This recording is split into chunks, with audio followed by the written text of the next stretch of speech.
স্বাগত। দেখছেন কোন পথে বাংলাদেশ। আপনাদের সঙ্গে আছি আমি সুলতানা রহমান এবং বাংলাদেশের মুক্তিযুদ্ধের একটি গেজেট প্রকাশকে কেন্দ্র করে একেবারে তুলকালাম অবস্থা বাংলাদেশে। কখনো বলা হচ্ছে যে সরকারের তরফ থেকে দাবি করা হচ্ছে এখানে কোনো বিভক্তি আনা হয়নি, এখানে বঙ্গবন্ধু এবং জাতীয় 4 নেতাকে মুক্তিযোদ্ধার তালিকা থেকে তাদের স্বীকৃতি থেকে বাতিল করা হয়নি। আবার অনেকেই হিসাব করে দেখাচ্ছেন যে কিভাবে আসলে একটা বিভাজনের রেখা টানা হয়েছে। অন্যদিকে জামাতকেও ঘায়েল করার চেষ্টা করা হচ্ছে কিনা এই প্রশ্নটিও এসছে, কারণ সেখানে জামাতকেও জামাতের যে সহযোগী রাজাকার আল বদর আল শামস তাদেরকেও যুদ্ধাপরাধের কিংবা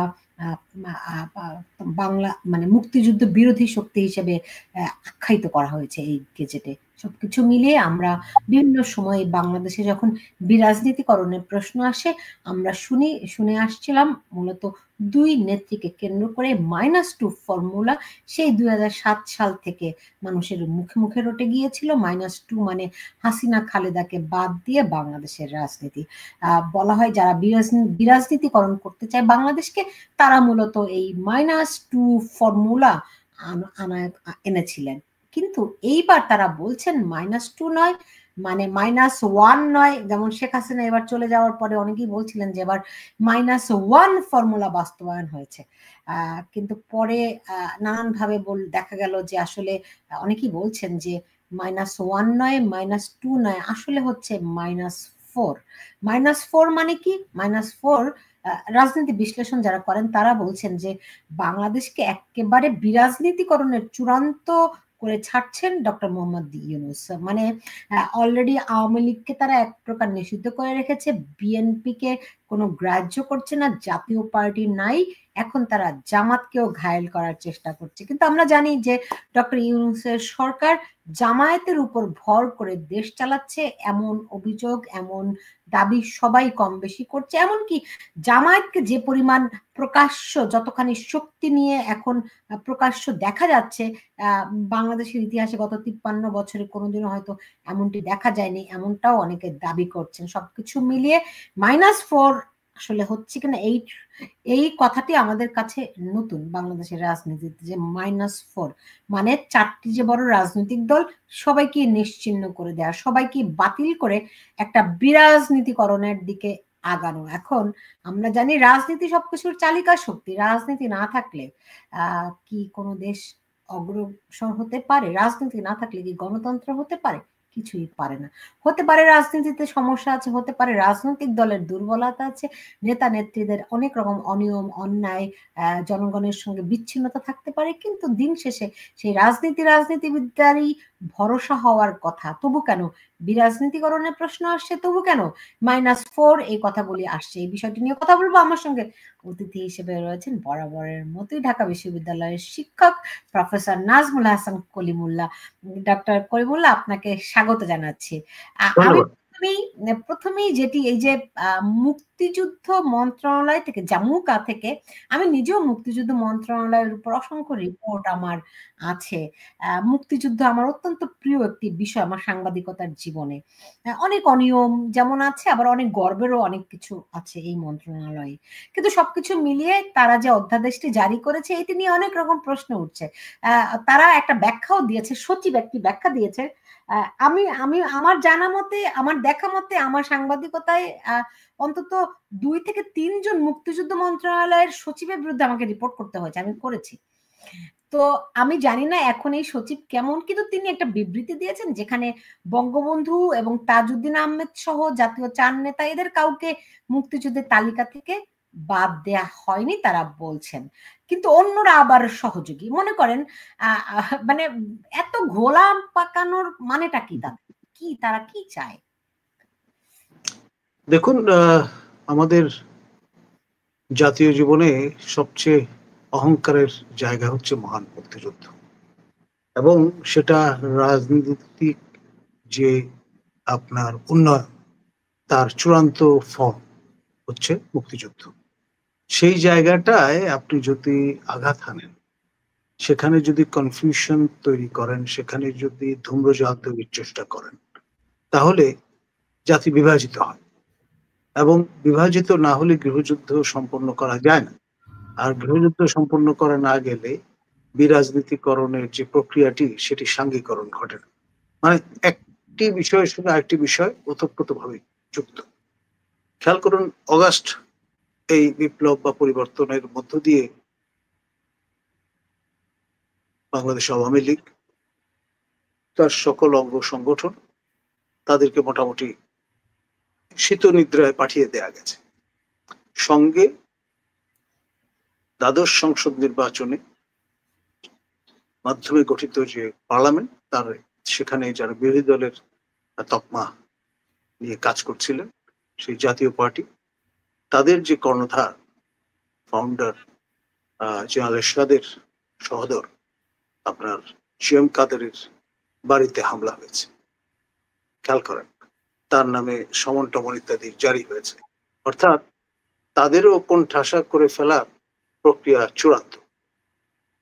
থাকলো বিএনপি। খেয়াল করে দেখেন, এই সরকারের ইডিওলগ যিনি অদৃশ্য সুতার টানটা দেন প্যারিসে বসে, সেই পিনাকি ভট্টাচার্য, তিনি আজকে ব্যাপক আক্রমণ চালিয়েছেন। আপনার দীর্ঘদিন ধরে গুহ রচনা করে যিনি জাতীয়তাবাদী দলের সদর দপ্তর রক্ষা করেছেন, সেই রিজভী মহোদয়ের ইন্টিগ্রিটি নিয়ে প্রশ্ন তুলেছেন। তিনি সালাউদ্দিন সাহেব, যিনি সাবেক জনকীর্তক এবং পরে মন্ত্রী হয়েছেন, সেই রাজনীতিবিদ যিনি বিএনপি বলা যেতে পারে বর্তমানে সেরা স্পোক্সম্যান, তার ইন্টিগ্রিটি নিয়ে প্রশ্ন তুলেছেন। তিনি প্রশ্ন তুলেছেন বিএনপির ভাইস চেয়ারম্যান বীর মুক্তিযোদ্ধা বরকতুল্লাহ ভুলুর ইন্টিগ্রিটি।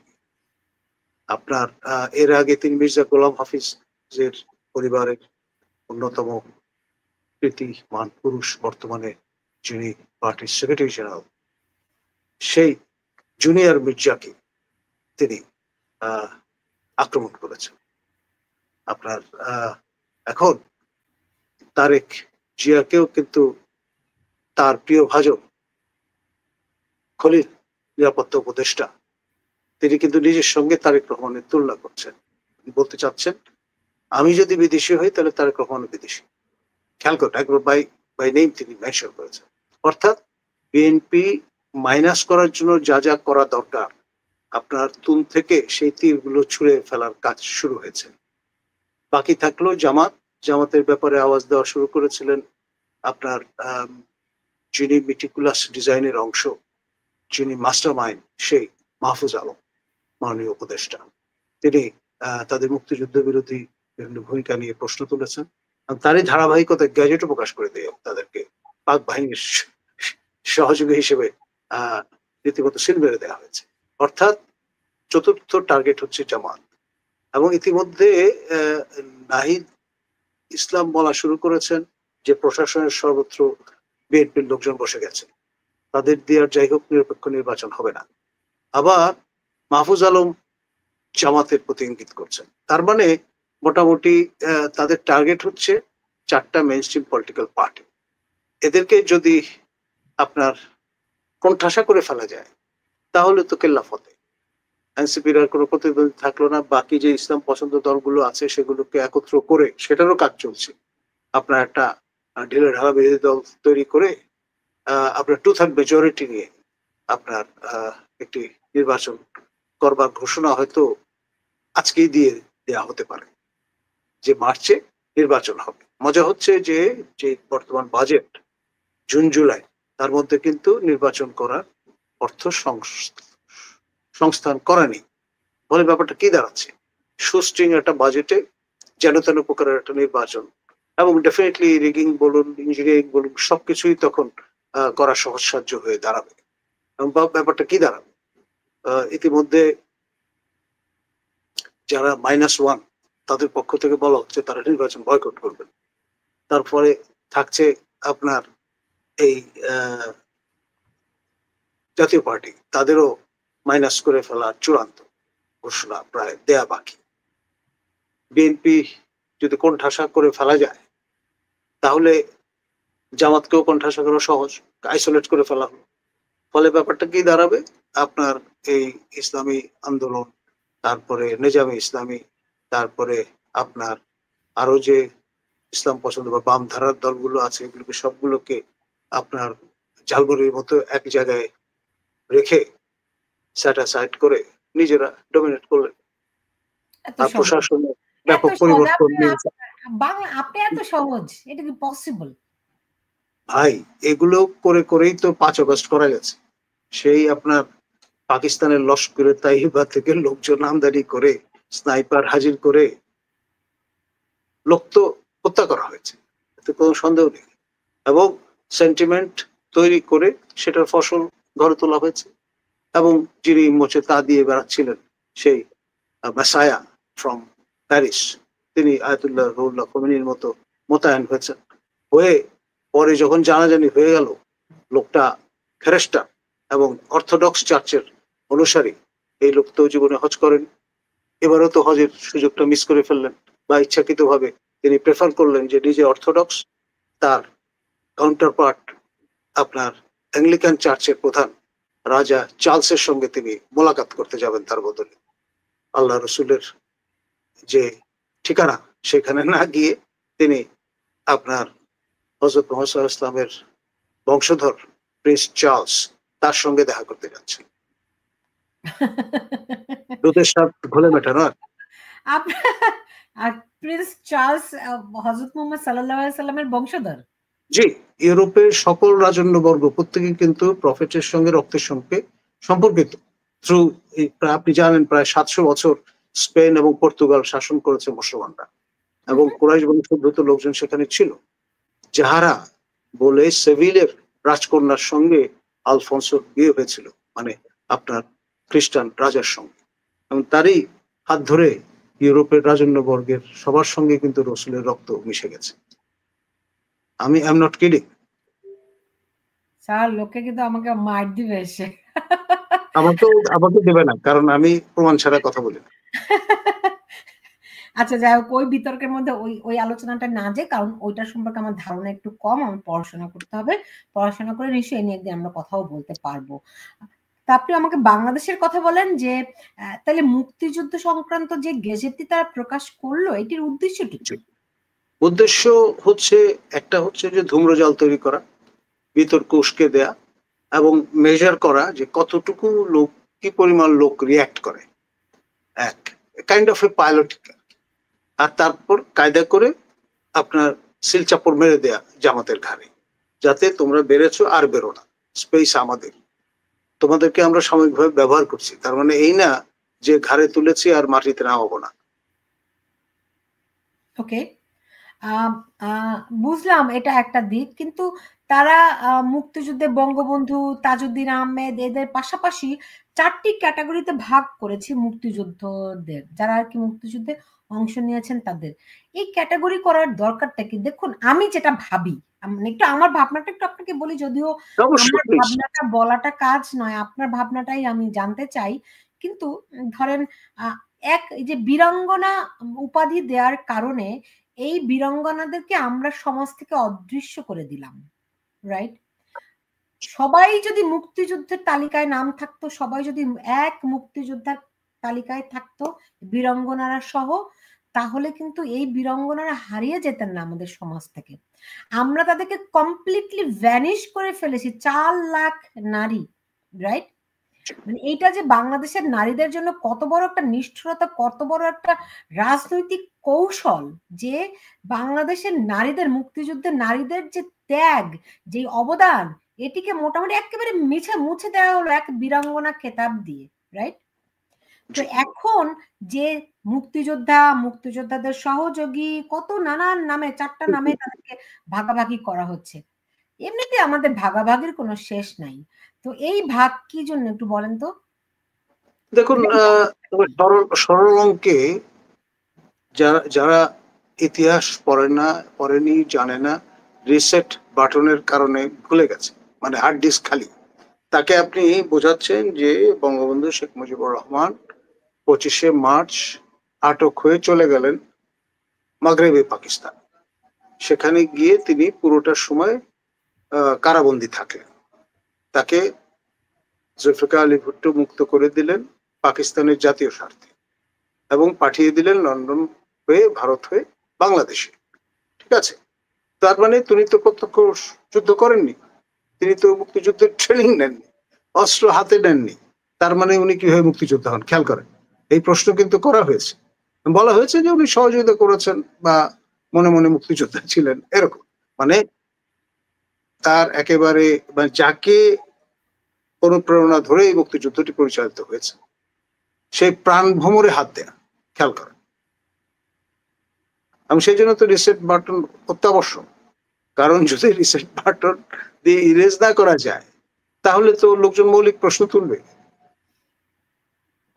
আমি তো মুক্তিযুদ্ধ দেখেছি, বয়স হয়নি সেই জন্য আমি মুক্তিযুদ্ধে যেতে পারিনি, নাবালক ছিলাম, কিন্তু আমি নিজের চোখে দেখেছি কি অবস্থাটা। তো সুতরাং আমাদের মতো প্রচুর লোক এখনো জীবিত আছেন, তারা তো অ্যাকসেপ্ট করবেন না এসব বলি বচন, এসব সরল অঙ্ক। তো ধরেন তারা একটা বিতর্ক, ইংরেজিতে একটা প্রবাদ আছে, give the devil his due, অর্থাৎ শয়তানকেও তার ন্যায্য পাওনা বুঝিয়ে দাও। মিথ্যাচার করবেন কেন? You can't rewrite history at all. Right. সেই ক্ষেত্রে ধরেন তারা একটা অ্যাসিড টেস্ট করছে আপনি বলছেন, তো কি রিপারকেশন তারা দেখলো? দেখলো যে এটা কোনোভাবে খাওয়ানো যাবে না। আরে আপনি বঙ্গবন্ধুকে বাদ দিয়ে স্বাধীনতার ইতিহাস লিখতে পারবেন? আপনি ৭১ পর্যন্ত বলছেন লোকটা ভালো, তারপরে লোকটা খারাপ হয়ে গেছে, মানলাম, তো ৭১ পর্যন্ত আপনি স্বীকৃতিটা দিতে হবে। ওকে, এখন তারা তো বলছে তারা তালিকা থেকে বাদ দেয়নি। ওই যে বাটে পড়ে এখন এইসব কথা বলতে হচ্ছে।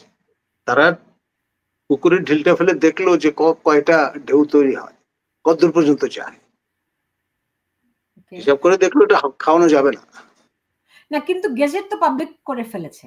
হ্যাঁ, সেটা করে ফেলেছে, উদ্দেশ্য ওই যে বিরাজনীতিকরণ, জামাতকে ফাইনালি শুলে চড়ানো এবং জামাতকে ব্যবহার করা ফর দ্য টাইম বিং। তো এই পরিস্থিতি হচ্ছে set A থিপ to catch a থিপ। তাদের দৃষ্টিতে আওয়ামী লীগ এবং জামাত দুটি মানে দোষে দুষ্ট, সুতরাং একটাকে দিয়ে আরেকটাকে কাটা দিয়ে কাটাতে হবে। ওকে, ভেরি ক্লিয়ার। কিন্তু তারপর আরেকটু যদি বলতেন যে এটা কি এরকম, ধরেন অনেক সময় আমরা দেখি যে ওই যে এক টুকরা কাপড়, পা ঢাকলে মাথা খালি হয়, মাথা ঢাকলে পা খালি হয়, তো দুইজনকে সমান সমান করানোর জন্য ওই একজনের মাথা কেটে আর একজনের পায়ের নিচে চেয়ার দিয়ে উঁচু করা, ব্যাপারটা কি এরকম করতে চাচ্ছে যে জামাত যেমন অপরাধী তেমনি মুক্তিযুদ্ধে আওয়ামী লীগেরও কোনো ভূমিকা নাই, এরকম করতে যাচ্ছে? মানে যত রকমের অঙ্ক করা যায় আর কি, এটা রুবিক্স কিউবের মতো, আপনি নানান ভাবে খেলা করলেন গিভেন দ্য অপরচুনিটি। কিন্তু মুক্তিযুদ্ধ জাতীয় ইতিহাস তো ছেলে খেলা বিষয় না। আপনি নিজে অর্ধশিক্ষিত হতে পারেন, আপনি নিজে অন্যমনস্ক হতে পারেন, আপনি আপনার বয়সের কারণে এক ধরনের বালখিল্য থাকতে পারে, তাই বলে আপনি ইতিহাস অস্বীকার করতে পারেন। আপনি জানেন না বলে অন্যরা জানছে, সুতরাং তারা বেশি জানে, অথবা মানে জানার চেষ্টা বৃথা, তাই এই মাইন্ডসেট থেকে তো বেরিয়ে আসতো। রাইট। ইয়াতে আপনার এই মুক্তিযুদ্ধের এই যে গেজেট যেটা করলো, হ্যাঁ, এখানে জামাতের বিষয়ে কি কি বলেছে আপনি কি আমাকে একটু ব্যাখ্যা দিতে পারেন? কি কি উল্লেখ করতে পারেন? জামাতের যে অঙ্গ সংগঠনগুলো, মানে তাদের বলা হয় যে আল বদর, আল শামস, এই ধরনের অঙ্গ সংগঠনগুলোকে ব্র্যান্ডিং করা, নেতিবাচক করতে, তারপরে তাদের সহযোগী দল যে নেজাম ইসলামের মতো, মুসলিম লীগের মতো দলগুলো, সেগুলোকেও কায়দা করা। কারণ খেয়াল করে দেখেন, বর্তমান মুসলিম লীগের সভাপতি যিনি অ্যাডভোকেট মহসিন রশিদ, ইউনূস সরকারের বিরুদ্ধে সবচাইতে বেশি সোচ্চার এবং লজিক্যাল, এবং তিনি রিট করেছেন আপনার এই সরকারের যে বুজরুকি, তার কারণে। কারণ যে রেফারেন্সের দোহাই দেওয়া হচ্ছে এবং ফুল বেঞ্চ ছাড়া সেই রেফারেন্স আসলো থেকে, মাননীয় তৎকালীন প্রধান বিচারপতি এবং বিচারপতি দুজনই তো সেনা হেফাজতে ছিলেন, তার মানে স্বাক্ষর জাল করা হয়েছে, এইসব বিষয়গুলো তিনি তুলে ধরেছেন। সুতরাং তিনি খারাপ হয়ে গেলেন, যেহেতু মুসলিম লীগের সভাপতি, সুতরাং মুসলিম লীগ খারাপ। ইউনূস সরকারের দৃষ্টিতে মুসলিম লীগ খারাপ, ইউনূস সরকারের দৃষ্টিতে নেজাম ইসলাম খারাপ, ইউনূস সরকারের দৃষ্টিতে জামাতে ইসলাম খারাপ।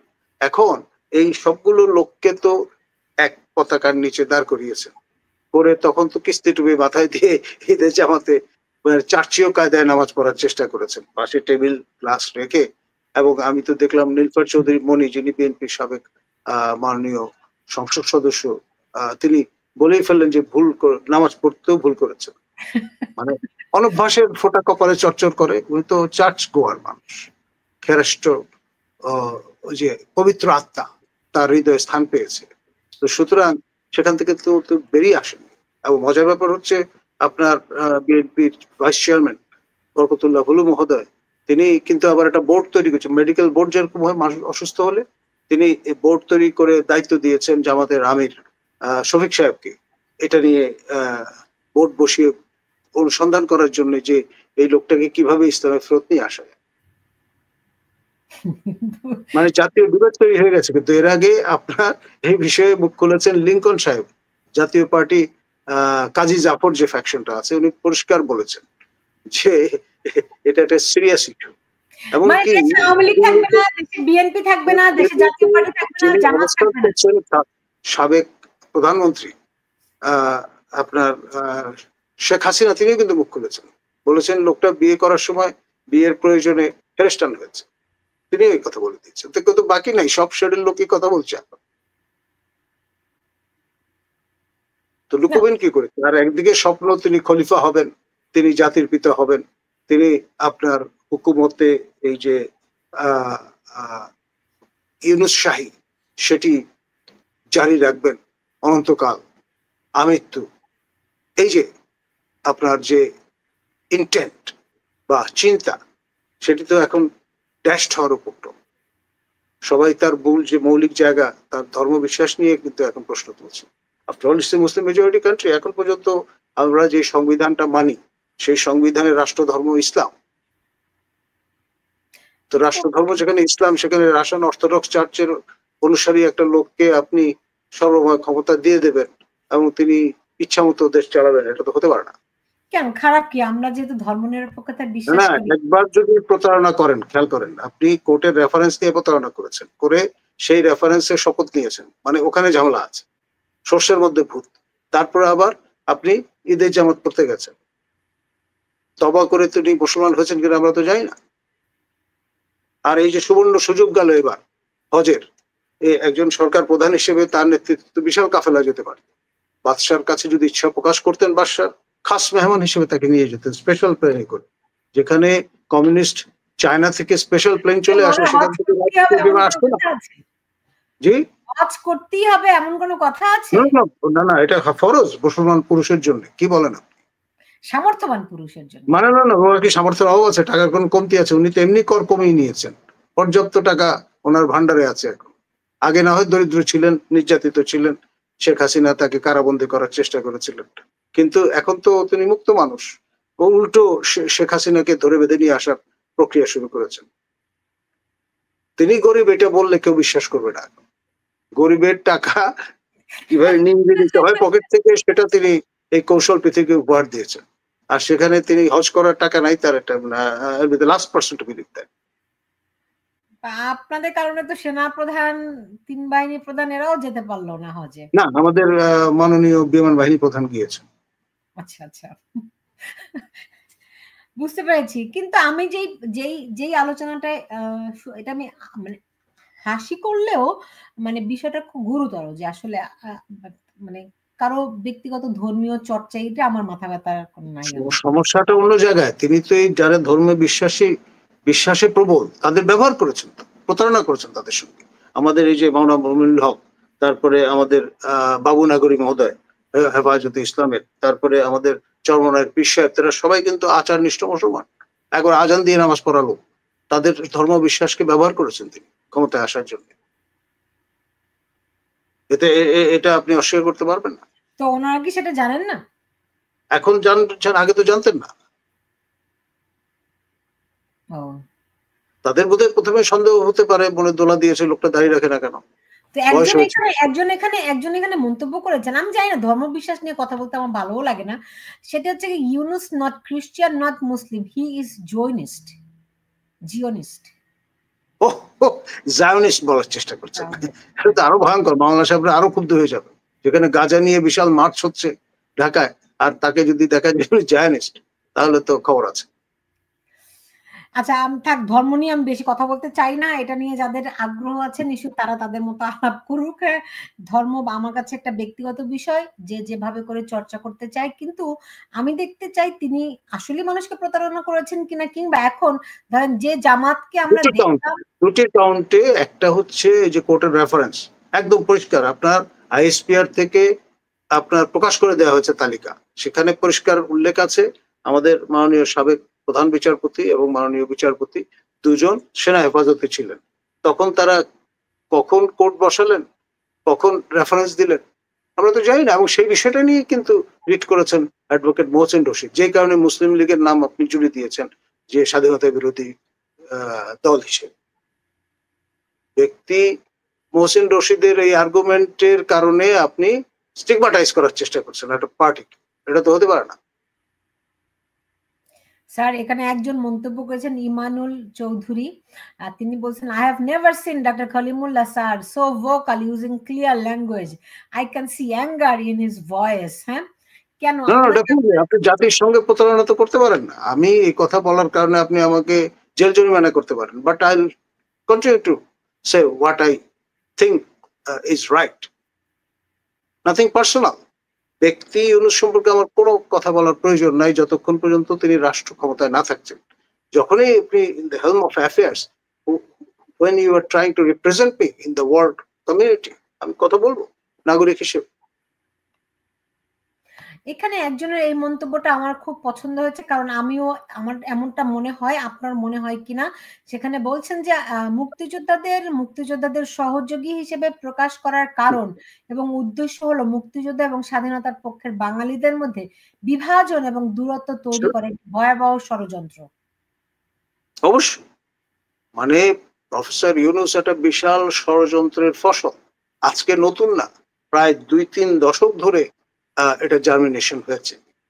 আজকে তার এই বিষবৃক্ষ, যেটা বঙ্কিমচন্দ্রের ভাষায় মহিরু আকার ধারণ করেছে, বটবৃক্ষের আকার ধারণ করেছে আহমদ শফার ভাষায়। এখন বাঙালির সবচেয়ে বড় অ্যাসেট হচ্ছে দ্রোহ, এটা আপনার কবি রুদ্র মোহাম্মদ শহীদুল্লাহ বলে গেছেন, আমাদেরই সতীর্থ বন্ধু।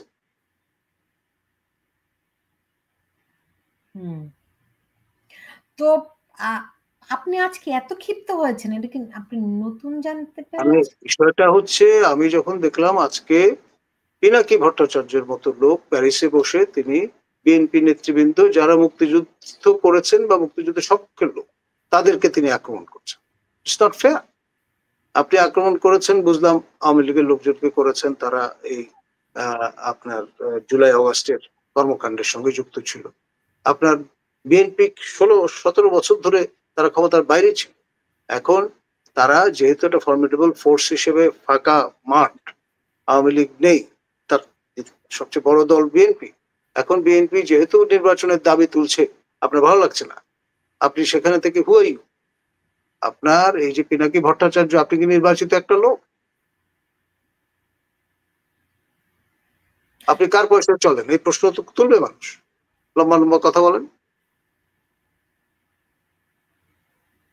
তুলে তো সবাই তো প্রশ্ন তুলে, তাকেও তো আমাদের বাংলাদেশের এই সরকারের দ্বারা নিয়োজিত প্রথম একমাত্র নারী ভাইস চ্যান্সেলর দীপানের বোন অভিজিৎ হত্যাকাণ্ডের কারণে তাকে হত্যা করা হয়েছে। যেহেতু অভিজিতের বই তিনি প্রকাশ করেছিলেন, এটা নিয়ে state department involve, $5 million bounty ঘোষণা করা আছে। সেই বিদুষী অধ্যাপক প্রফেসর ডক্টর সুচিতা শর্মিনকে আপনি ষড়যন্ত্র করে বের করার মূল কারিগর কিন্তু এই পিনাকি ভট্টাচার্য। কবে কোন একটা অনুষ্ঠানে দীপমণির সঙ্গে একটা ছবি তুলেছিলেন, সেইটা একসঙ্গে ট্যাগ করে তিনি বরিশাল ইউনিভার্সিটিতে জয়েন করার সঙ্গে সঙ্গে পাঠিয়েছেন, বলেছেন যে এটা দীপমণির লোক। প্রশ্নই আসেন, আমরা তো চিনি প্রফেসর সুচিতা শর্মাকে। এই যে ট্যাগিং করে কিছু ছেলে মেয়েকে বিভ্রান্ত করে পরে আন্দোলন পাকিয়ে রীতিমতো সঙ্গে প্রভিসি এবং ট্রেজারার যারা বিএনপি ঘরানার মানুষ তাদের সহ বিদায় করে দিয়েছেন। তার মানে -4 এর যে বিষয়টা, সেটার পিছনে পিনাকি ভট্টাচার্য পরিপূর্ণভাবে যুক্ত। এক ব্যক্তির এত ক্ষমতা? ডেফিনেটলি তাই তো দেখাচ্ছে, উনি অঙ্গুলি হেলনের যেখানে সেখানে যে কোনো কারো উপর হামলে পড়ছেন, চড়াও হচ্ছেন এবং ইউনুসের হ্যান্ডেল হিসেবে কাজ করছেন। ইউনুস নিজে যেটা বলতে পারছেন না এখানে ঢাকায় আপনার শফিক সাহেবকে দিয়ে বলাচ্ছেন, আর বাইরে থেকে প্যারিসে বসে বলাচ্ছেন, এবং সেখানে আবার একটা ট্রায়ও তৈরি করে নিয়েছেন। ইলিয়াসও আছেন, আমাদের স্নেহভাজন আপনার কনক সরোয়ারও, কনক সবচেয়ে সভ্যতা মেনে চলছেন, কিন্তু লাগাম ছাড়া একেবারে না। তিনজনের মধ্যে করে শিরোমণি হচ্ছেন আপনার এই পিনাকি ভট্টাচার্য। মুখে যা আসে তার ভাষা দেখেছেন, লজ্জা করে আমার, মানে একজন শিক্ষিত মানুষ কিভাবে এই ভাষায় কথা বলে, একেবারে vulgar of the highest order. আমি তো বলি কুৎসিত জনিত অপজন তার এই কাজ কারবার। আর তার বিয়ে তো শুদ্ধ না, তিনি একজন মুসলমান নারীকে বিয়ে করেছেন নিজে রাস শ্রেণীর ব্রাহ্মণ হয়ে, সে কারণেই তিনি সহবেথী। ইউনুসের বিবাহ একই কায়দায় হয়েছে, সেই জন্য তিনি ইউনুসের পক্ষ অবলম্বন করছেন। আমি কি বলবো, আমি ভাষা হারিয়ে ফেলছি আজকে আপনাকে এত ক্ষিপ্ত ক্রুদ্ধ দেখে। না না, সময় এসছে, কল স্পেড স্পেড, কথা বলতে হবে। না বলতে বলতে আমরা ভদ্রতা করতে করতে এদেরকে ছাড় দিয়ে এমন একটা জায়গায় চলে, মানে উঠিয়ে দিয়েছে, এদের গাছের মগডালে উঠে গেছে, এখন নামানোর সময়। তো তার ক্ষমতার উৎস কি? ক্ষমতার উৎস হলো আমাদের ভদ্রতা। কিভাবে? ভদ্রতাকে তিনি দুর্বলতা ঠাউরেছেন। কিভাবে? এই যে খুব কায়দা করে সাফল্যের সঙ্গে আপনার এই বরিশাল ইউনিভার্সিটির ভাইস চ্যান্সেলর, একমাত্র নারী উপাচার্য পুরো রেজিমে, তাকে সাফল্যের সঙ্গে বিদায় করেছেন। সঙ্গে বিএনপির দুই আপনার কর্মী বলা যেতে পারে বা সমর্থক বলা যেতে পারে, প্রভিসি এবং ট্রেজারারকেও সেখান থেকে খুব কাত করে দিয়েছেন। এখন থেকে আপনার কেউ আর ভাইস চ্যান্সেলর হতে পারবে না, তাকে পরীক্ষা দিয়ে ভাইস চ্যান্সেলর হতে হবে, এই সিস্টেমও চালু করে দিয়েছে। বরিশাল ইউনিভার্সিটির পরবর্তী ভাইস চ্যান্সেলর কে নিযুক্ত হবেন সেটার জন্য অ্যাডভার্টাইজমেন্ট করা হয়েছে। কেউ যদি আপনি আগ্রহী হলে আবেদন করতে পারেন, আপনাকে পরীক্ষা দিতে হবে। সবই পিনাকির কাজ। না, তার পিছনে শক্তির উৎসটা কি? যেমন আমার শক্তির উৎস তো ডেফিনেটলি এটাই তো, কিন্তু অন্ধকারের লোক, তাকে আলোর নিচে নিয়ে আসতে হবে। তো আমরা বাংলাদেশের মানুষ কিভাবে এই অন্ধকারের জগতে হেঁটে গেলাম? এই যে মানে বিভ্রান্ত হয়ে আপনি লক্ষ লক্ষ আপনার ধর্মপ্রাণ মুসল্লি তৌহিদি জনতা, তারা কিন্তু আপনার এই পিনাকি ভট্টাচার্য, তিনি একটা ব্রাহ্মণ সনাতন ধর্মের লোক যদি না মুসলমান হয়ে থাকেন, সেটাও কিন্তু বলছেন না। তিনি ওয়াজ করে যাচ্ছেন এবং আমাদের মাওলানারা শুনছেন। কি একটা তামাশা! হ্যাঁ, অবশ্যই তামাশার পর্যায়ে ছাড়িয়ে গেছে, এটা পুরো জাতিকে, দেশকে জিম্মি করে ফেলেছে। আমার এখানে তার নামে মামলা আছে, তার নামে মামলা আছে। তুমি যদি দেশে আসেন তাকে তো বিচারের সম্মুখীন হতে হবে। আপনার পাইওনিয়ার নামে একটা ফার্মাসিউটিক্যাল ইন্ডাস্ট্রি ছিল, সেখানে তিনি কর্মরত ছিলেন এবং তার কারণে প্রায় 200-রও বেশি শিশু মারা গেছে। ইতিহাসের অংশ, আমরা তো বলি না খারাপ কথা বললে খাবার দরকার, কিন্তু তিনি তো কাউকে ছাড় দিচ্ছেন না, পারলে আরো এক হাত বেশি জায়গা নিয়ে নিচ্ছেন। তো আপনার ভয় লাগছে না এরপর তো আপনাকেও ধরবে? I don't care. আমি তো, আপনি জানেন যে এই পিনাকি ভট্টাচার্যের বন্ধু দীপমণির বিরুদ্ধে আমি বিদ্রোহ করেছিলাম। জি, কারণ কাউকে না কাউকে তো দৃষ্টান্ত স্থাপন করতে হবে, তা না হলে এইসব অনাচার, অনিয়ম এবং জ্যাঠামি চলতেই থাকবে, which is not acceptable. আমি যে আমাদের বন্ধু দ্রুত মোহাম্মদ শহীদুল্লাহর কথা বলছিলাম, তিনি যে দ্রোহের কথা বলেছিলেন, সেই দ্রোহ তো আপনার আমার সবার মধ্যেই আছে। তো বাংলাদেশে আপনি কি নিরাপদ বোধ করেন?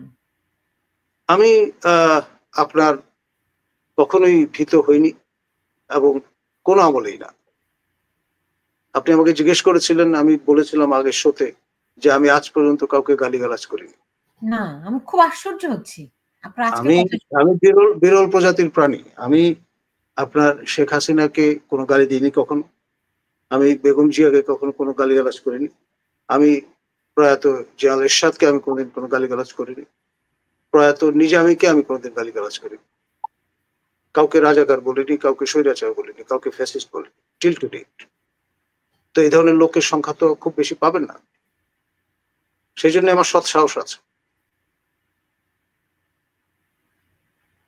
আমি তো শেখ হাসিনার নামে মানে আমলে আপনার মামলা লড়েছি। ডিজিটাল সিকিউরিটি অ্যাক্টের আন্ডারে আমার নামে মামলা হয়েছিল নির্বাচন নিয়ে কথা বলার কারণে, এবং সেই মামলায় জিতেছি। 1.5 বছর ধরে আদালত আঙ্গিনায় আমাকে দৌড়দৌড়ি করতে হয়েছে। পিনাকি ভট্টাচার্য তখন কোথায় ছিলেন? আমি যখন সাহস করে দীপুমণির অনাচারের বিরুদ্ধে প্রেস কনফারেন্স করছিলাম লাইভ, তখন তারা কোথায় ছিলেন? আমার তো ট্র্যাক রেকর্ড আছে।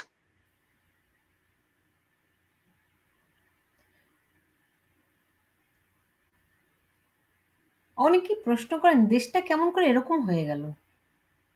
এটা আসলে ওই যে আমরা না বলতে বলতে এই অবস্থা হয়েছে। আমার মতো সবাই যদি এখন গর্জে ওঠেন তাহলে কিন্তু ট্র্যাকে চলে আসবে।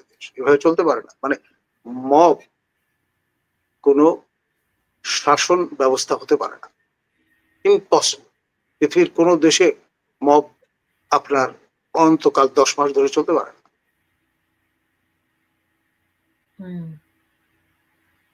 না সেটাই। এখন এই যে একজন মন্তব্য করেছেন যে পিনাকি গং দেশে গৃহযুদ্ধ লাগানোর এজেন্ডা নিয়ে নেমেছে। ডেফিনেটলি। তার যদি এতই শখ লাগে যুদ্ধ করার, ঢাকায় চলে আসুন না, মামলা ফেস করুন।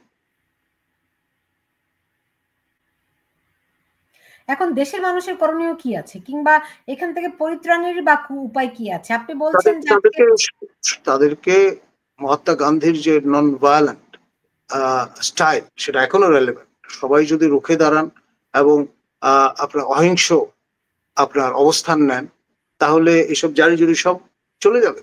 প্রফেসর ইউনূস যেখান থেকে এসছেন সেখানে চলে যাবেন। উনি মনে করবেন এনাফ ইজ এনাফ। তার যদি সৎ সাহস থাকে, তিনি তো নিজেই বলতে পারেন, ম্যাচিওরড ম্যান। তাকে কেন নাহিদ ইসলামের মাধ্যমে বলতে হবে আমি পদত্যাগ করতে চাই?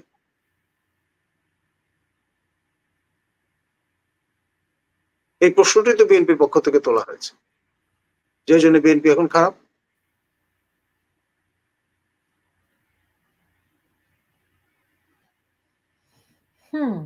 জি, এখন তাহলে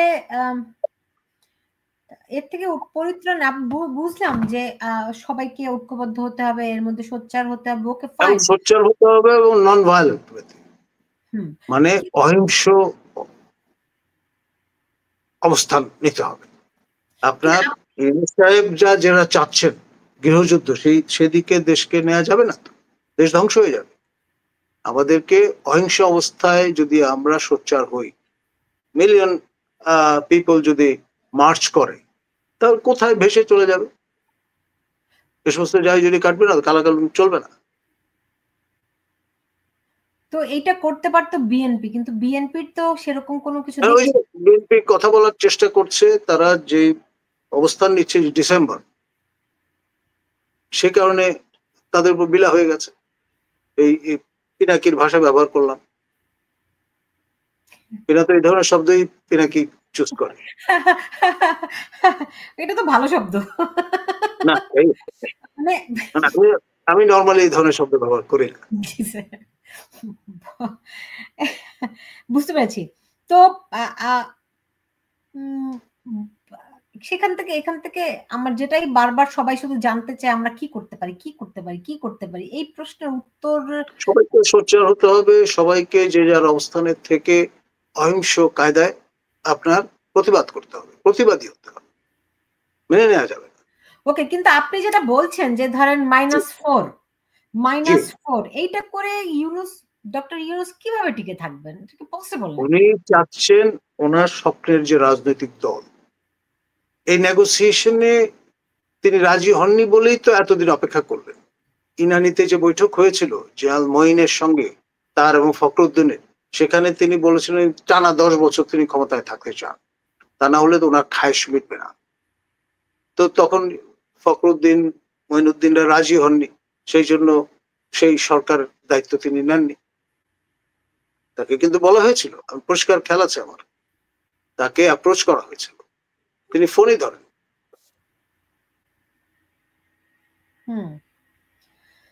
তো এখন এখন এখান থেকে এখানে জামাত কি করবে? যদি জামাত ধরেন আজকে জামাতকে নিয়ে গেজেটে তারা সেটি প্রকাশ করলো, তাই না?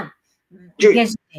তো এখন জামাতের প্রতিক্রিয়াটি কি হবে? জামাতের উপর ভর করে জামাতকে সঙ্গে নিয়ে জামাত ক্ষমতায় রেখে জামাতকে এই দেশ চালাচ্ছে ডক্টর ইউনূস। হ্যাঁ, টাইম দেয়, যখনই তারা ওই যে বললেন না বাচ্চাদের সুযোগ দিতে হবে, অর্থাৎ জুন পর্যন্ত সুযোগ নিয়ে যদি তাদের পরিপুষ্ট করতে পারেন অর্থ বিত্ত সকল অর্থে, তখন এদেরকে ব্যবহারের সামগ্রী ডাস্টবিনে ছুঁড়ে ফেলে দেবেন এবং আপনার তার মতো করে ইঞ্জিনিয়ারিং এর একটা ব্যবস্থা করবেন যাতে সরকার গঠন করা যায়। বুঝতে পেরেছি। এখন এমনিতে স্যার ধরেন আমরা কয়েকদিন ধরেই বারবার শুনতে পাচ্ছিলাম, আপনিও আমার অনুষ্ঠানে কয়েকবার বলেছেন যে সেনাবাহিনী একটা ভূমিকা রাখতে পারে। সেনাবাহিনীর আসলে ইনার মোটিভটা কি? এখন ধরুন জুলাই যে চার্টারের কথা তারা বলছেন, এটা যদি একবার জারি করে ফেলতে পারেন, সংবিধান ফেলে দেবেন, ছুঁড়ে ফেলে দেবেন ডাস্টবিনে। এবং যদি তাই হয় তাহলে মহামান্য রাষ্ট্রপতিকে ইজ আউট করে দেবেন বঙ্গভবন থেকে, এবং এই তিন বাহিনী প্রধান তারাও কেউ থাকতে পারবেন না। মানে পুরো খোলনিচে রাষ্ট্রের পাল্টে ফেলার একটা প্রক্রিয়া কিন্তু চলছে এবং অদৃশ্য একটা শক্তি দেশ পরিচালনা করছে। তাদের তো আলোর নিচে নিয়ে আসতে হবে। এখন এখন ধরেন যেই মুক্তিযুদ্ধের মধ্য দিয়ে আমাদের দেশ প্রতিষ্ঠিত হয়েছে, সেনাবাহিনী প্রতিষ্ঠিত হয়েছে, সেই সশস্ত্র বাহিনী যাদের দায়িত্ব বাংলাদেশের স্বাধীনতা, সার্বভৌমত্ব, অখণ্ডতা বজায় রাখা, তারা কি এটা চেয়ে চেয়ে দেখবে? তারা যে দেখবেন না সে হুঙ্কার তো তারা ইতিমধ্যে দিয়ে দিয়েছেন। আপনার রংপুরে একজন ওয়ান স্টার জেনারেল, তিনি সার্জিসের মুখের উপর বলেছেন, আমার শেষ রক্তবিন্দু থাকা পর্যন্ত আমি কিন্তু আপনাকে মাফ করতে দেবো না। একেবারে মুখোমুখি, সামনাসামনি, পেছনে না।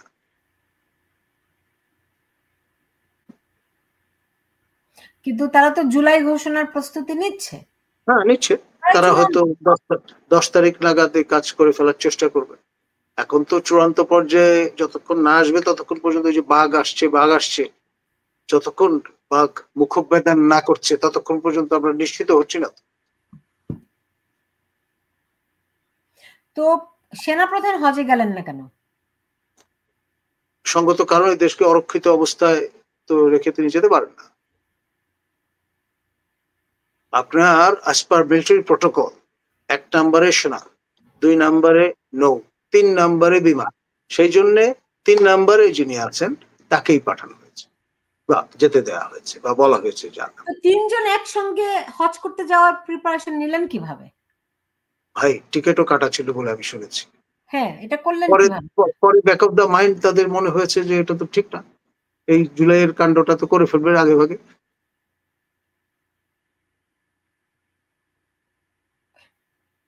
ওকে, তো তারা থাকায় কি আপনার মনে হয় জুলাই কাণ্ড তারা করবে না?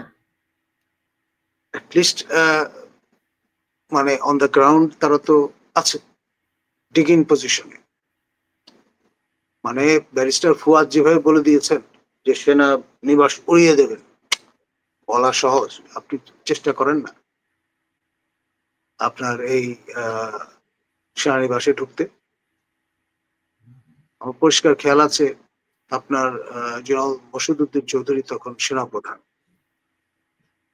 সাবেক প্রধানমন্ত্রী শেখ হাসিনা ইচ্ছা ব্যক্ত করলেন, তখন তিনি বিরোধী দলের নেত্রী, আপনার হুমায়ুন আজাদ তখন সিএমএস ছিলেন আমাদের সহকর্মী, তাকে দেখতে যাওয়ার ইচ্ছা প্রকাশ করলেন। তখন শেখ হাসিনাকে কিন্তু এই জাহাঙ্গীর গেট থেকে হেঁটে সিএমএস পর্যন্ত যেতে হয়েছে, তাকে কিন্তু কোনো সকট ব্যবহারের অনুমতি দেওয়া হয়নি। এবং আমি পুরো বিষয়টা জানি এই জন্যই যে আমার উপর দায়িত্ব ছিল হুমায়ুন আজাদকে সমাহিত করার, তার উঠোনে গ্রামের বাড়িতে আমি নিয়ে গেছিলাম লাশ। আমি তখন সহকারী প্রক্টর ঢাকা বিশ্ববিদ্যালয়। তো চাইলেই আপনি যা ইচ্ছা তাই করতে পারবেন সেনানিবাসে? No, can't do that. আর যদি ভেবে থাকেন সেটা সম্ভব, তাহলে মনে করতে হবে আপনার সশস্ত্র বাহিনী সম্পর্কে কোনো ধারণা নেই।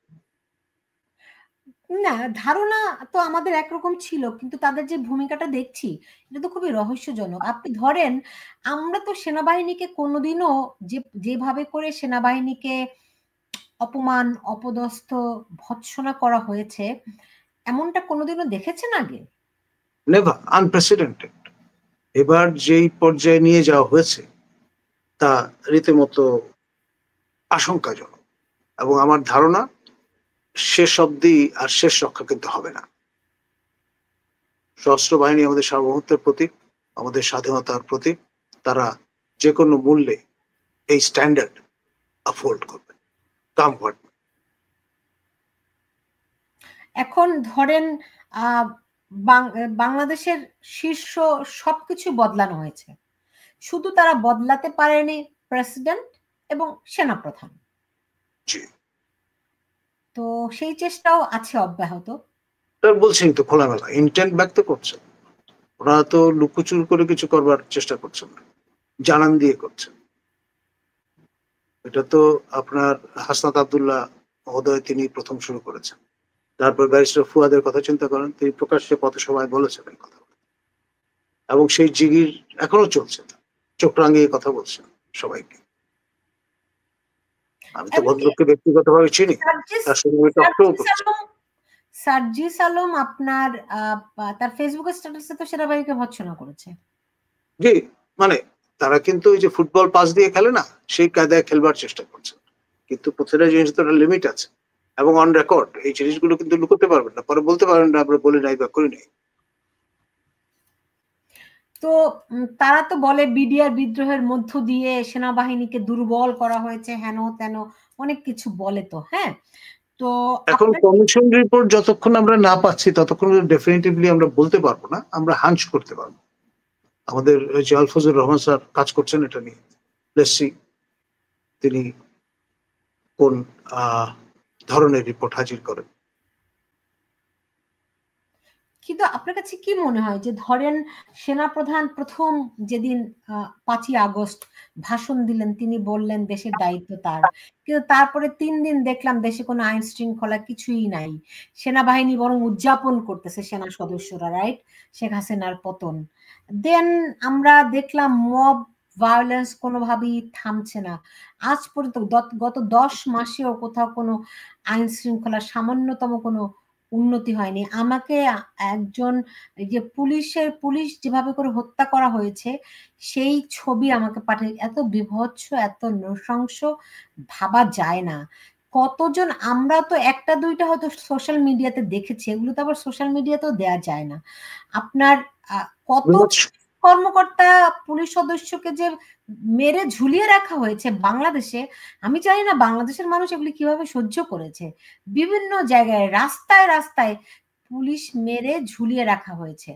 পুলিশ বাহিনীর মতো পুলিশ বাহিনীর উপর এত নৃশংসতা মুক্তিযুদ্ধেও হয়নি, কিন্তু যেটা 5ই আগস্টের পরে হয়েছে। ফলে আপনার কাছে আমার যেটি প্রশ্ন, ধরেন বাংলাদেশের যেই রাষ্ট্র কাঠামোর সবগুলো সেক্টরে আঘাত করা হয়েছে, এখন সচিবালয়ে আঘাত চলছে আমি যতটুকু বুঝতে পারছি, এরপরে বাকি থাকে শুধুমাত্র সেনাবাহিনী, আর বিচারালয় শেষ, প্রত্যেক পাবলিক অ্যাডমিনিস্ট্রেশন শেষ, প্রত্যেকটা জায়গা কিন্তু শেষ। বাকি আছে ওই সচিবালয়ের ওই সচিব পদমর্যাদা বা একদম উপরের লেয়ারটা শুধু বাকি আছে, নিম্ন স্তরগুলো সব শেষ। তারাও কোণঠাসা অবস্থায় আছে। তারাও কোণঠাসা অবস্থায় আছে। তারপরে বাকি থাকে এর পরের অ্যাটাকটাই আসলে সেনাবাহিনীর দিকে যায়। Lender of the last resort, bastion, last bastion. তো সেইটা তারা কিভাবে করে পর্যবেক্ষণ করছে, তাদের বিশ্লেষণ কি, সেই পর্যন্ত তারা কি অপেক্ষা করবে, দেখি না কি করে, ওই যে চোরের চুরি করার মতো। এখন ধরুন ফেস্টিভিটি চলছে, মানে ঈদের বন্ধ, এটা পার হলে পরেই বোঝা যাবে যে ফাইনাল রাউন্ডটা কখন কিভাবে শুরু হচ্ছে। কিন্তু আইএসপিআর থেকে তো একটা বিবৃতি আমরা গত সপ্তাহে যেটা দেখলাম, যে তারা বলছে যে সরকারের সঙ্গে তাদের কোনো ফারাক নেই, তাদের কোনো দূরত্ব নেই। থাকার কথা না তো, তারা তো সরকারের অংশ, এক 2 নাম্বার হচ্ছে সরকারের রক্ষা কবচ।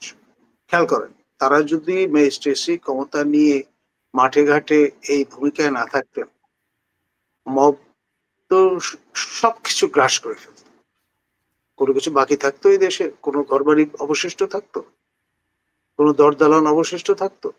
কোনো গাড়ি ঘোড়া অবশিষ্ট থাকতো? সেই মধ্যযুগে নিয়ে দাঁড় করাতেন দেশকে, মৎস্য ন্যায়ের যুগে। বুঝতে পেরেছি। এখন এখান থেকে আপনি বলছেন যে মানুষকে ঐক্যবদ্ধ হতে হবে। এখন আমরা আমরা যদি দেখি যে সেনাবাহিনীর প্রতি গত 15 বছরে শেখ হাসিনা সরকার যে পরিমাণ উন্নয়ন করেছে, অবকাঠামো নির্মাণ করেছে, তাদেরকে বিভিন্ন সেক্টরে যেভাবে করে সব ধরনের সুযোগ সুবিধা বর্ধিত করেছে, তারপরেও আওয়ামী লীগ সরকার, শেখ হাসিনার সরকার কিন্তু তাদের তাদের কি বলবো এটিকে, যে তাদের খুশি করতে পারেনি। তাদের ভিতরে এক ধরনের ক্ষোভ কি আছে? ব্যাপারটা কি এরকম? দেখুন, আপনার খেয়াল করবেন, আমাদের সশস্ত্র বাহিনীর সদস্যগণ এই মাটির সন্তান। তারা বাংলায় কথা বলেন, আপনি বাংলায় কথা বলেন। তারা তো পাঞ্জাবি বা আপনার পাঠান, ভিন্ন এথনিক কম্পোজিশনের, ভিন্ন ভাষার লোক নয়। পাকিস্তান আমলে যেমন ঝট করে গুলি করে, অর্ডার করা হতো, গুলি করে ফেলত। আইয়ুব খান নৃশংসভাবে 48 সনে পুলিশ বিদ্রোহ দমন করেছেন ঢাকা, যেহেতু তিনি অবাঙালি। এখন একটা বাঙালি গুলি ছুড়বে না, আর তার তো লিমিট আছে। কিছু তো গুলি ছোড়া হয়েছে, লোকজন মৃত্যুবরণ করেছে, সেটা দেখতে কার ভালো লাগে? আপনার, আমার, ভাই বোন, আত্মীয় স্বজনই তো। সে কারণে কিন্তু তারা রুখে দাঁড়িয়েছে এবং বলেছেন যে আমরা গুলি চালাবো না। এবং এই যে বিপ্লব 5 অগস্টের, সেটি সেনাবাহিনীর সহযোগিতা ছাড়া কোনো অবস্থায় সাফল্যের মুখ দেখত না, এটা স্বীকার করতেই হবে। কিন্তু এই অকৃতজ্ঞ লোকজন, তারা সেনাবাহিনীকে ভাবছে যে ব্যবহারের সামগ্রী। তারা অকৃতজ্ঞ চিত্তে বলবার চেষ্টা করছে যে সেনাবাহিনী ভিলেন, ভাবটা এরকম।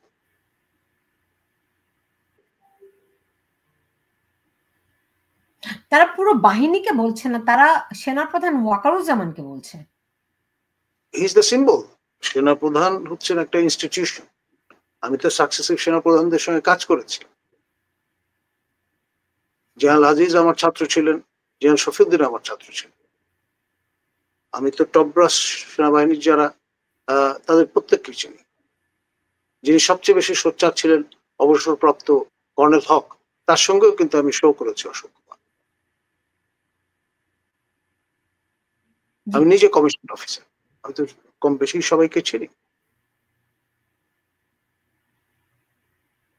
পলিটিক্যাল পার্সিউশন যাই তো, আমি গোপনে জেনারেল আকবর সাহেবের সঙ্গে দেখা করেছি, যিনি ম্যাডাম খালেদা জিয়ার প্রথম মানে নিরাপত্তা দেখাশোনা করতেন। মেজর নূরকে সঙ্গে নিয়ে গিয়েছি। আবু রুশদ মহোদয়ের সঙ্গে রাতের পর রাত বৈঠক করেছি, যারা ভিন্ন ঘরানার মানুষ।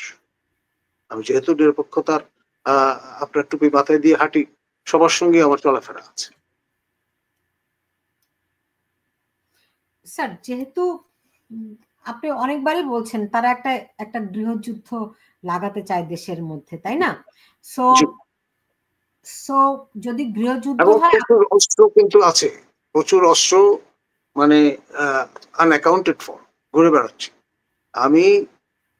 আমার সৌভাগ্য হয়েছিল সেফার ওয়ার্ল্ড নামে লন্ডন বেজ একটা অর্গানাইজেশনের পক্ষ থেকে গত 1/11 সময় আপনার বাংলাদেশে কি পরিমাণ অবৈধ অস্ত্র আছে, স্মল আর্মস, সেটা নিয়ে সার্ভে করবা। তখনই আমি লাখ পাঁচেকের বেশি অবৈধ অস্ত্র আপনার অ্যাট লার্জ বেহাত অবস্থায় আছে সেটা দেখেছি। এখন তো ডেফিনেটলি এর পরিমাণ অনেক বেশি। আজ এখানে এসএসএফ এর অস্ত্র পর্যন্ত লুণ্ঠিত হয়েছে। আপনার কারাগার ভেঙে অস্ত্র নিয়ে যাওয়া হয়েছে নরসিংদী থেকে, থানাগুলো লুট হয়েছে, সেগুলো তো সবগুলো রিকভার করা যায়নি টিল টু ডেট আমার জানা মতো। এভরিওয়ান ইজ অ্যাট রিস্ক নাও।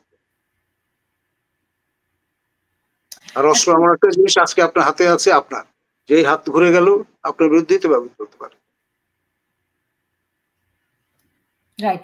ধরেন 5ই আগস্ট সেনাপ্রধান আপনি বলছিলেন যে যেহেতু সেনাবাহিনী অস্ত্র হাতে তুলে নেয়নি, সে কারণে এই অভ্যুত্থান সম্ভব অস্ত্র হয়েছে। ব্যবহার করেন, অস্ত্র মানে তাদের ব্যবহার ছিল, তারা বলেছে আমরা অ্যামুনিশন ব্যবহার করবো না, খরচ করবো না। মানে তারা প্রত্যক্ষভাবে যুক্ত হয়নি। জি। তো আপনার কি মনে হয় যে ধরেন ভবিষ্যতেও যদি মানুষ একত্রিত হয়, সংগঠিত হয় এবং সেনাবাহিনী যদি প্রত্যক্ষ ভূমিকা না নেয়, সেক্ষেত্রে জি, কি ডক্টর ইউনূস সরকারকে উৎখাত করা সম্ভব হবে? আধা বেলাও লাগবে না, একদিন তো দূরের কথা। একটা পুরো ফাসাদ, এটা মানে কাচের একটা প্রাসাদ আসলে, একটা ঢিলি যথেষ্ট। খান খান হয়ে মানে টেম্পার চলে গেলে যেভাবে পড়ে যায় সেরকম পড়ে যাবে। কারণ নৈতিক কোনো অবস্থাই তো নেই। আমি বললাম না আপনাকে, আপনার যে রেফারেন্সের কথা বলা হচ্ছে সেখানে জাল জোট চুরির আশ্রয় নেওয়া হয়েছে, তারপর আইএসপি সেটা আবার কনফার্ম করে দিচ্ছে।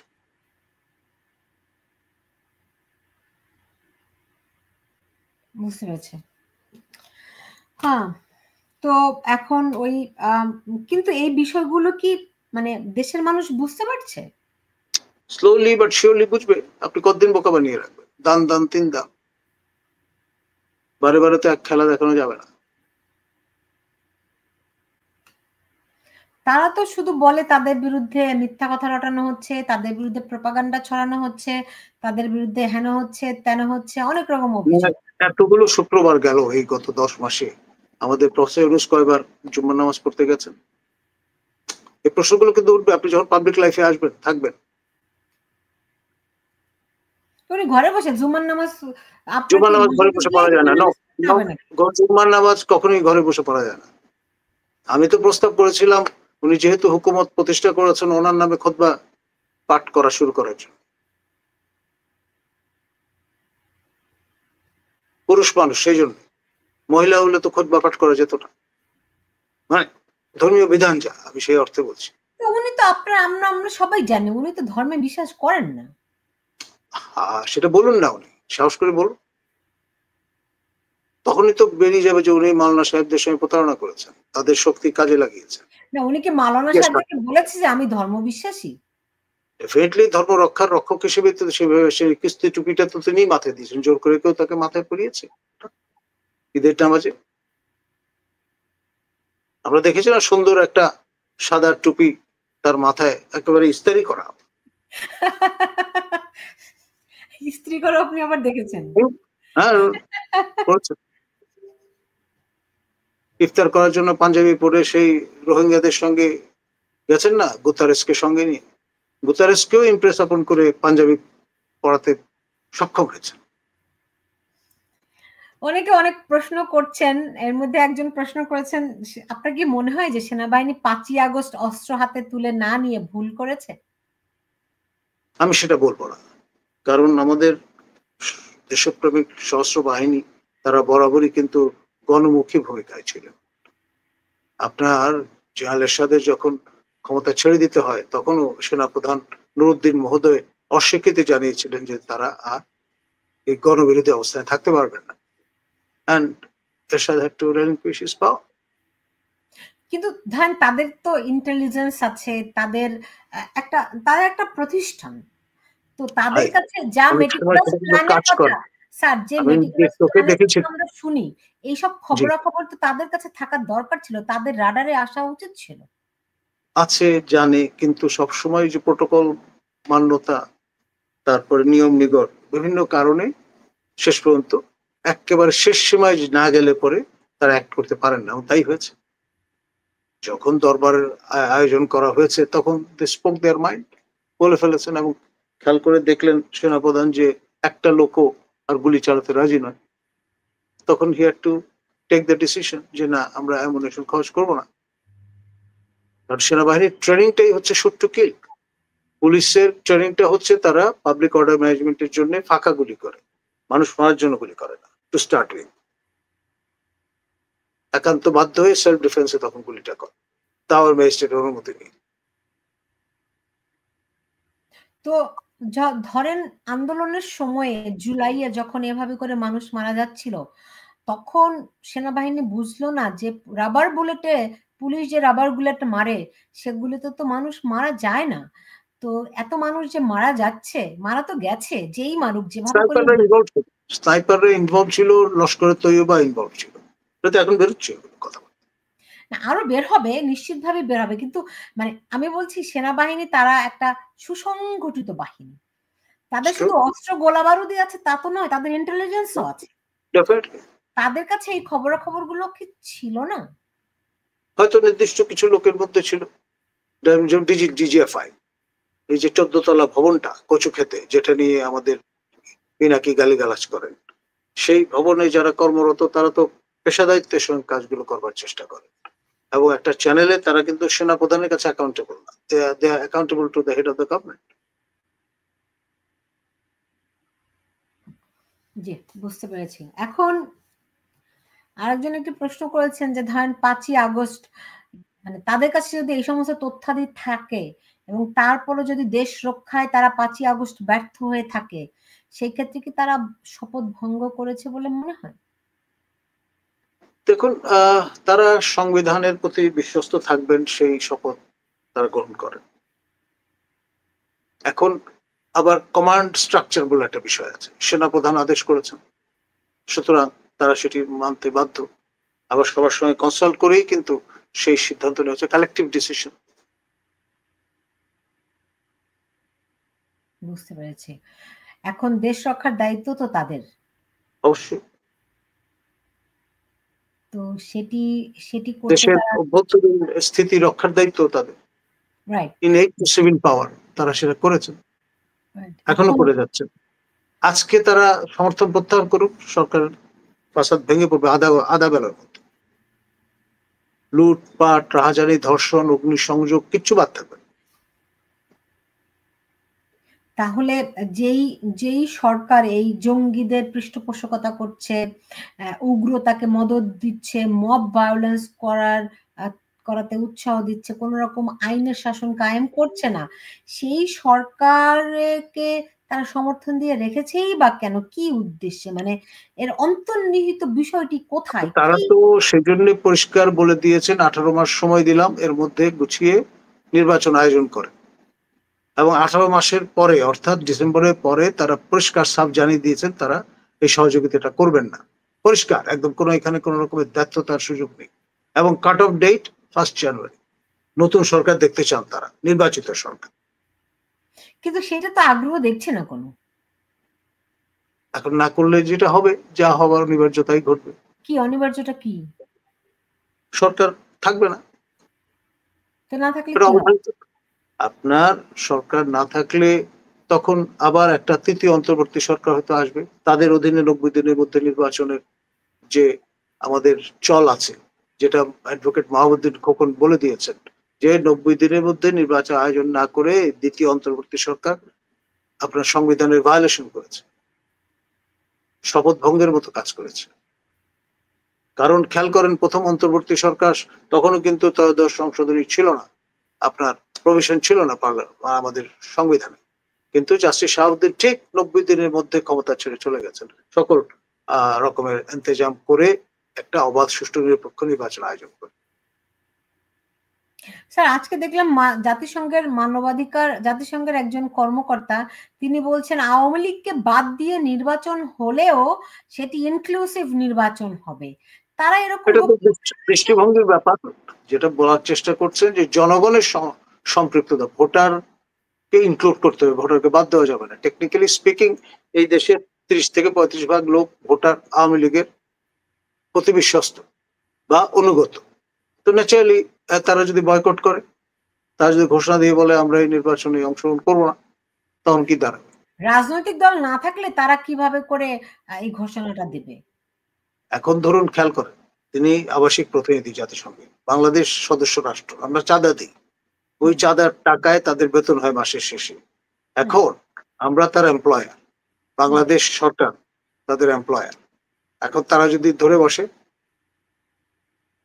যে আপনি আমাদের চাঁদায় চলা একটা সংগঠনের প্রতিনিধি হিসেবে যেই দলকে বা যেই দলের অঙ্গ সংগঠনগুলোর কার্যক্রম আমরা নিষিদ্ধ করেছি, তার পক্ষে কিভাবে বলেন আপনি ইনক্লুশনের কথা? খেয়াল করেন, সেজন্যই বলেছেন। সুতরাং এটাতে উৎফুল্ল হওয়ার কোনো কারণ নেই ইউনূস সরকারের। তবে জাতিসংঘের মানবাধিকার কমিশনের অফিস হচ্ছে ঢাকাতে, এটার কারণটা কি? এটার কারণ হচ্ছে স্থায়ীভাবে এই অস্ত্রটি ব্যবহার করতে চান ইউনূস শাহী। কারণ এটা তো একটা রেড হেরিং।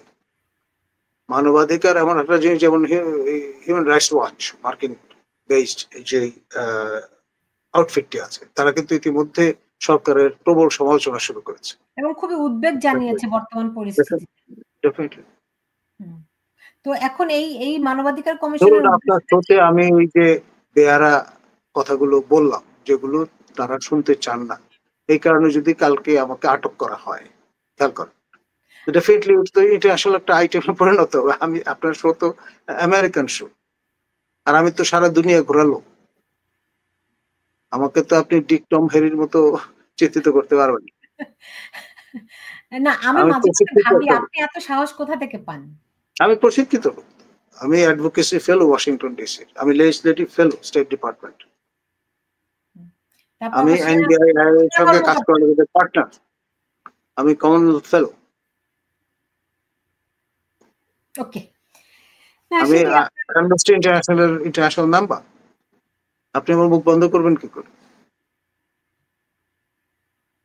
জি, বুঝতে পেরেছি। আপনাকে আপনি আপনি এমনিতে কোনো হুমকি ধামকি পান না? আজ পর্যন্ত কেউ দেয়নি। আপনাকে ভয় পায়। আর দিলে আমি আরো গলা আরো চড়িয়ে দেবো। বুঝতে পেরেছি। ডক্টর নাজমুল হাসান করিমুল্লাহ, অনেক ভালো লাগলো। আজকে আপনি অনেক খোলামেলা আলাপ করেছেন এবং আপনাকে আজকে এই মানে রুদ্র রূপে আমি আগে কখনোই দেখিনি। এত বছর আপনাকে চিনি। আমি বুঝতে পেরেছি যে আপনার খুব সঙ্গত এইরকম পরিস্থিতি ১০ মাস ধরে সামান্যতম উন্নতির কোনো আ কোনো আভাস পর্যন্ত নেই। এটা নিশ্চয়ই খুব ফ্রাস্ট্রেটিং। যাই হোক, আপনাকে অনেক ধন্যবাদ জানাচ্ছি আমার সঙ্গে আজকে যুক্ত হওয়ার জন্য। আপনি ভালো থাকুন। ধন্যবাদ আপনাকে। জি, ধন্যবাদ। শুভরাত্রি। জি। দর্শক, এই ছিল আমার এখনকার আয়োজনে। আপনারা যে যেখানে আছেন সবাই ভালো থাকবেন সেই প্রত্যাশা রেখে আমি আজকের মতো বিদায় নিচ্ছি। সবাই ভালো থাকুন।